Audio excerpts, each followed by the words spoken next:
Programme में अब कुछ बात करेंगे शोबिस की चमकती दुनिया की, जहां पर हर दिन एक नई कहानी जन्म लेती है। हर मंजर एक नया तासुर छोड़ता है और चेहरा दिलों पर नक्श हो जाता है। यहाँ स्टार सिर्फ स्क्रीन पर नहीं बल्कि मद्दाहों के दिलों पर भी राज करते हैं। तो आइए जानते हैं कि आजकल वो कौन सा ड्रामा है जो नाजरीन की पहली पसंद बन चुका है और हर महफिल का महवर है। कौन सा वो ओएसटी है जो ज़ुबान-ज़द-ए-आम है और हर दिल की धड़कन बन चुका है, और कौन सी सुपरहिट जोड़ी है जिसकी केमिस्ट्री ने स्क्रीन पर तहलका मचा दिया है और जिसके सीन्स बहुत वायरल हो रहे हैं और जो सोशल मीडिया पर हर जगह छाई हुई है। हाँ जी, ऐसा ही। और शोबिस से मुतालिक दिलचस्प गपशप के लिए हमारे साथ आज मौजूद हैं फिल्म एंड ड्रामा क्रिटिक हारून शुएब साहब। बहुत बहुत शुक्रिया हारून साहब हमें प्रोग्राम में ज्वाइन करने के लिए। और सबसे पहले तो बताएं हमें कि इतनी तब्दीलियां एकदम से आ जाती हैं, ऑल ऑफ सडन। रात को बंदा सोता है, सुबह उठता है तो खबरें ही खबरें आई होती हैं शोबिस के हवाले से। आज की सबसे ज्यादा वायरल अगर हम लोग बात करें तो जो गुज़श्ता रोज आयमा के निकाह के हवाले से खबर चली है, उस हवाले से क्या कहना चाहेंगे कि चुप छुपा के कैसे ये निकाह हो गया और ऑल ऑफ सडन स्टोरीज आ गई?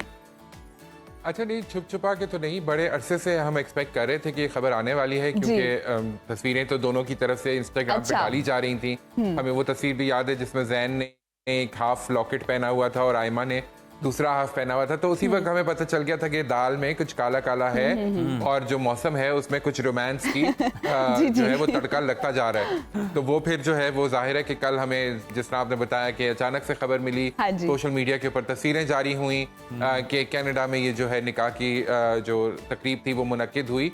बहुत कम लोग, मेरे ख्याल में जिस तरह हम बात कर रहे थे कि फोटोग्राफर और ये दोनों और निकाह ख्वाह ही होंगे वहाँ पे मौजूद, और ये इन चार लोगों के बीच में जो मामला पका वो फिर हारून, मेरा ख्याल है कोई ये दो गवाहों को भी शामिल कर लें साथ कुछ 6 लोग बिल्कुल, दो गवाह तो होंगे ही, लेकिन आजकल आपको पता है टेलीफोन पे भी गवाही हो जाती है, ये भी मुमकिन हो जाते हैं। डिजिटल दौर है, जरूरी नहीं कि इंसान जो है वो खुद वहाँ मौजूद हो। लेकिन बहरहाल बहुत बहुत मुबारक जी दोनों को। जैन जो है एक बहुत सक्सेसफुल डिजाइनर, जिनके डिजाइन किए हुए कपड़े जो हैं वो आपको पता ही है कि दिलजीत दोसांझ, जस्टिन बीबर, जी बिल्कुल, ये सब लोग। और हारून इस मौके पे उन्होंने अपने निकाह के मौके पे खुद जो उन्होंने वेयर किया, बहुत क्लासी, बहुत ही एलिगेंट लग रहा है, मुझे बहुत पसंद लग रहे थे। दोनों बहुत अच्छे लग रहे थे जी। आयमा भी उन्होंने ओवरडू नहीं किया, हालांकि हमें जिस तरह आयमा के स्टाइल का पता है तो उनके लिए किसी भी डिजाइनर से कोई बहुत ज्यादा इलाबोरेट कपड़े लेना कोई मुश्किल काम नहीं था, लेकिन उन्होंने बहुत खूबसूरत से ट्रेडिशनल तरीके से दोनों तैयार हुए थे, बहुत अच्छे लग रहे थे और हम उन दोनों को बहुत मुबारक देते हैं और all the best to them for their future. चले हारून साहब, बिल्कुल आपने मुबारकबाद तो दे दी, खुशी का मौका है, और फिर देखना सुर संगीत की भी बात होनी चाहिए। हमें ये बताएं कि इस हफ्ते सबसे ज्यादा सुने जाने वाला ओएसटी कौन सा है, आप किसको बहुत ज्यादा सुन रहे हैं और कौन सा ओएसटी ज्यादा वायरल है और उसकी वजह क्या है? सिंगर की आवाज उसमें ज्यादा अच्छी है या लिरिक्स बहुत जबरदस्त हैं या उसको फिल्माया बड़ा अच्छा गया है, क्या मामला है? अच्छा जी, मैं तो आजकल जो सुन रहा हूँ गाना ओएसटी में से वो जो बहुत ज्यादा मकबूल हो रहा है और उसकी वजह यह है कि उसका जो चुलबुलापन है ना, जो उसकी नटखट सी एक फील है, वो बहुत खूबसूरत लग रही है, बड़ा फ्रेश, बड़ा खूबसूरत। और वो है एक झूठी कहानी का ओएसटी। ड्रामा तो आहिस्ता आहिस्ता नाजरीन को जोड़ रहा है, लेकिन ओएसटी जो है ना इसका, वो तो एक दफा जो सुन ले फिर वो उसको मुसलसल। चलें, अगर आपने हारून इतनी तारीफ कर दी, आप इतने देर से सुन रहे हैं, तो फिर हम क्यों महरूम रहे हैं? हम भी सुन लेते हैं और हमारी जो ऑडियंस है वो भी सुन लेती है। जी, जैसे कह रहे थे ना हारून साहब कि बड़ा नटखट सा और क्यूट सा सॉन्ग, तो ओएसटी वैसा लग रहा है। जब भी कोई चुलबुला रोल देना और नटखट देना हो तो मेरा ख्याल है ज़ारा अब्बास जो है वो पहला इंतखाब होती हैं। बिल्कुल, ज़ारा में जो है ना एक नेचुरल जो मिस्चीवियसनेस और रेस्टलेसनेस है कि वो हर वक्त, मुझे लगता है कि वो जो है ना वो किसी ना किसी शरारत, और आई थिंक ये उनकी खानदानी जो है वो एक खासियत है। बिल्कुल, उनकी खाला को भी हम देखें, उनकी वालिदा भी ऐसी है, ऐसे ही। अच्छा हारून साहब, हमने ओएसटी के हवाले से तो जान लिया, अब जरा हमें ये भी बताएं कि आजकल कौन सा ऐसा ड्रामा है जो नाजरीन के दिलों पर राज कर रहा है और उसकी वजह क्या है? जी, क्लियर विनर है हमारे पास और वो है शेर।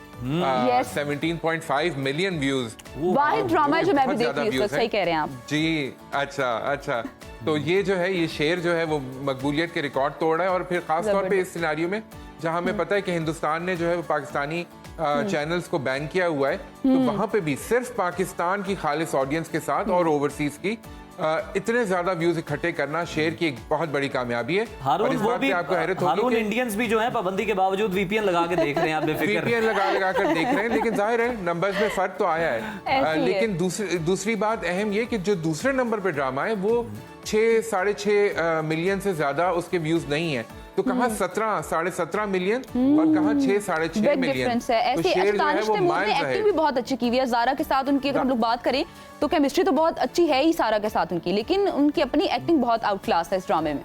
मेरे ख्याल में फिलहाल जो है वो दानिश तैमूर के ऊपर कोई खास अल्लाह का करम है। वो जो भी ड्रामा करते हैं, जो भी प्रोजेक्ट करते हैं, उसको व्यूज भी मिलते देखें हैं, हारून, पॉपुलर भी होता है। ये तो होना ही था, आपको पता है। फिर उन्होंने रमजान की कितनी बरकतें समेटी हैं, तो जी नताइज जी तो आने फिलहाल थे ये ना आगे। बरकतें जो हैं जी, नजर आ रही। फिलहाल ये बरकतें उनके पास हैं, बिल्कुल हैं। और ये जो है ना ये चलें, फिलहाल उनका जादू चल रहा है। हाँ, बिल्कुल जादू चल रहा है। हम भी ड्रामे के कुछ सीन्स जो हैं वो देख लेते हैं अरुण आपके साथ में। जबरदस्त झलकियों से अंदाजा हो जाता है कि कितना जबरदस्त ये ड्रामा है, और देखते हैं फ्यूचर में और मजीद कितने रिकॉर्ड बनाता है। हारून साहब, ये भी बताइएगा हमें कि अदाकारा दुर्र फिशा ने भी अब एक नया इंकशाफ कर दिया है कि शोबिज़ इंडस्ट्री की अगर बात की जाए तो उसमें कदम जमाने के लिए उन्हें कई बार ज्यादा वजन की वजह से दबाव का सामना भी करना पड़ा, और 10 किलो तक वजन कम करने पर भी उन्हें कहा गया था कि वो अपना और मजीद थोड़ा सा वेट रिड्यूस करें। तो दुर्र फिशा का जो ये दावा है, इसमें कितनी हकीकत है, या हर फनकार जो है उसे डिफरेंट तरीके के दबाव का सामना करना पड़ता है? नहीं जी, बिल्कुल। देखिए, विजुअल्स की दुनिया है ये टेलीविजन जो है। कैमरा वैसे भी एक गेम करवा के फनकार के दिखाता ऊपर है, जो हाँ वो, जी, ऐसे ही वेट जो है वो ज़्यादा दिखाता है। तो कई दफ़ा जो है वो एक्टर्स को इन डिमांड्स का सामना करना पड़ता है कि जी आप अपना वजन कम करें, आप ओवरवेट हो रहे हैं, या आपको अपना वेट वॉच करना चाहिए। ये मर्दों ख़वातीन दोनों के लिए कहा जाता है, लेकिन ख़वातीन के लिए ख़ास तौर पे एक ब्यूटी स्टैंडर्ड जो है वो हमारे बड़े वेल डिफाइंड होते हैं, और उसके ऊपर हम जो है वो किसी किस्म की कॉम्प्रोमाइज़ भी करने को तैयार नहीं होते। तो चाहे वो कुबरा खान हो, चाहे वो दुर्र फिशा सलीम हो, जिस तरह आपने बताया, ज़ारा नूर अब्बास के ऊपर भी अक्सर लोग ये कहा करते हैं कि जी किसी प्रोजेक्ट में उनका वजन ज़्यादा होता है, किसी प्रोजेक्ट में कम होता है। और जाहिर है कि हर इंसान के साथ यही होता है, कभी वो थोड़ा सा वजन बढ़ा भी लेता है। जैसे मेरा जो है वो सर्दियों में आप देखिएगा तो वजन बढ़ जाएगा। अभी आजकल मैंने थोड़ा सा अपने आप को कम किया है। तो ये मौसम के हिसाब से और इंसान की अपनी जो रूटीन चल रही होती है उन दिनों में, उसके हिसाब से वजन घटता बढ़ता रहता है। लेकिन जो अदाकाराओं के हवाले से उन्होंने ये बात की, ये बिल्कुल सच है। चाहे वो स्किन के कलर की बात हो, चाहे वो वजन की बात हो, चाहे वो वैसे आपकी फिजिक की बात हो, उसके ऊपर जो है वो ब्यूटी स्टैंडर्ड जो है बिल्कुल। अगर आप इस फील्ड में हैं हारून, तो फिर इसका आपको ख्याल रखना पड़ेगा, क्योंकि ये इसके कोड्स हैं और ये जरूरी भी है। अच्छा हारून, और आप इंटरनेशनली देखें, सॉरी एक बात काट रहा हूँ, आपकी इंटरनेशनली भी देखें आप, ये अदाकार जो हैं वो अपना वजन बढ़ाते भी हैं और घटाते भी हैं। जी। तो ये किरदार के हवाले से देखना चाहिए इसको। हाँ जी, हाँ जी, बिल्कुल ऐसे ही। बिल्कुल हारून। दूसरी तरफ हम ये देख रहे हैं कि सीनियर अदाकारा और हिदायतकार रुबीना अशरफ ने अलीज़े शाह से मुतालिक मनफी तबसरा किया, जो कि सोशल मीडिया पर आजकल बहुत वायरल है। अलीज़े शाह को उन्होंने जीरो करार दिया है। क्यों उन्होंने ऐसा बयान दिया, क्या वजह थी इस बात की? देखिए जी, मैं समझता हूँ, एक तो पहले थोड़ा सा अलीज़े पे बात कर लेते हैं। अलीज़े को जो है वो जाहिर है वो उनके जो जिस किस्म के बयान आते रहे हैं अभी हालिया माजी में, वो जो है उसके हवाले से अगर देखा जाए तो अलीज़े को डेफिनेटली हेल्प की ज़रूरत है, और डेफिनेटली उनको सोशल मीडिया से ब्रेक लेने की ज़रूरत है। उनको चाहिए कि वो थोड़ी सी रिफ्लेक्शन करें, थोड़ा सा ब्रेक लें, जाएं, आराम करें, ज़रा अपने आप को दोबारा से एनर्जाइज करें और फिर दोबारा मीडिया में आए। अभी तो उनकी एज बिल्कुल कुछ भी नहीं है, तो उनके पास टाइम भी है। रुबीना ने जो कहा उसको भी मैं कंडेम करूंगा कि मेरे ख्याल में रुबीना ने कुछ ज्यादती की किसी भी फनकार को, चाहे वो आपका हमअसर हो या आपसे जूनियर हो, खास तौर पे उसको इतने बुरे अल्फाज में इस तरह क्रिटिसाइज करना मेरा नहीं ख्याल कि ये बनता है। एज अ सीनियर रिस्पॉन्सिबिलिटी होती है कि आप अच्छा बुरा जरूर बताएं, लेकिन आप बिल्कुल किसी को राइट ऑफ कर दें। को भी देखा था कि जब अलीज़े शाह ने उनके बारे में एक स्टेटमेंट पास की थी सोशल मीडिया पे, तो जुगन ने बड़े अच्छे तरीके से नास्ती रिप्लाई करते हुए बड़े होने का मुजाहरा किया था। हारून साहब, ये भी कहिएगा, ड्रामों में अगर हम लोग मोहब्बत भरे सीन्स की बात करें तो हम ये भी देख रहे हैं कि जो टीनेजर्स हैं उनकी जानिब से शदीद एतराज़ात भी सामने आ रहे हैं। ये एतराज़ात कितने दुरुस्त हैं और इसको आप कैसे देखते हैं?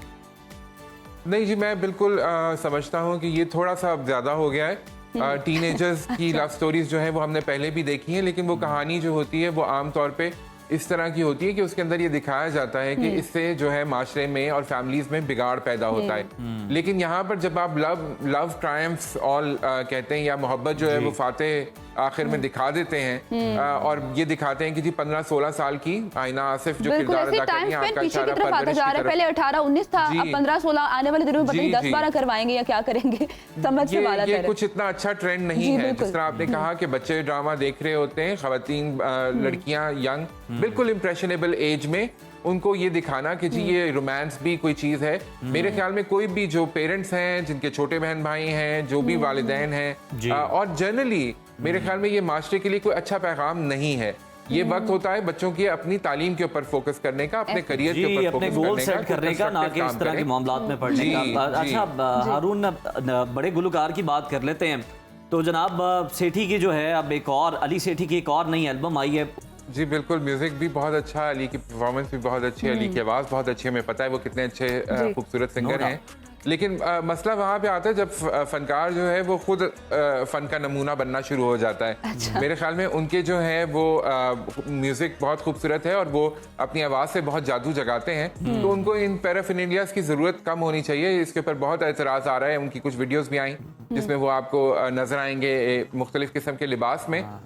तो थोड़ा सा ख्याल करें, इंटरनेशनल फेम का या ग्लोबलाइजेशन का मतलब ये नहीं कि आप बिल्कुल ही अपनी रूट से कट जाएं। मतमय नजर पैसे बचाना भी तो हो सकता है ना। किसी आप और को उज़ैर दे जो दे। है अब हमेशा एक दूर की कड़ी लाते हैं। हो सकता है, बिल्कुल आप सही कह रहे हैं। अली सेठी ने सोचा हो कि देखिए, जितने बहुत charity कम मुहिम कपड़े चल पहने रही है जाएं हर उतने जगह पैसे पे। बचेंगे। जी, लेकिन ठीक है, हम इस सजेशन को भी आपके इम्प्लीमेंट सोचते हैं कि वो फ्यूचर में करेंगे। और बड़ी अच्छी डिस्कशन हरून साहब आपके साथ बहुत अच्छी होती है। बहुत शुक्रिया सुनो पाकिस्तान को आज भी वक्त देने के लिए। और ज़ाहिर वही बात है कि शोबिस की दुनिया में तो दिन और दोपहर और शाम और रात और वही बात जैसे हम कल कह रहे थे, शोबिस की दुनिया कुछ चल जागती रहा है, शाम के बाद। कुछ चल रहा है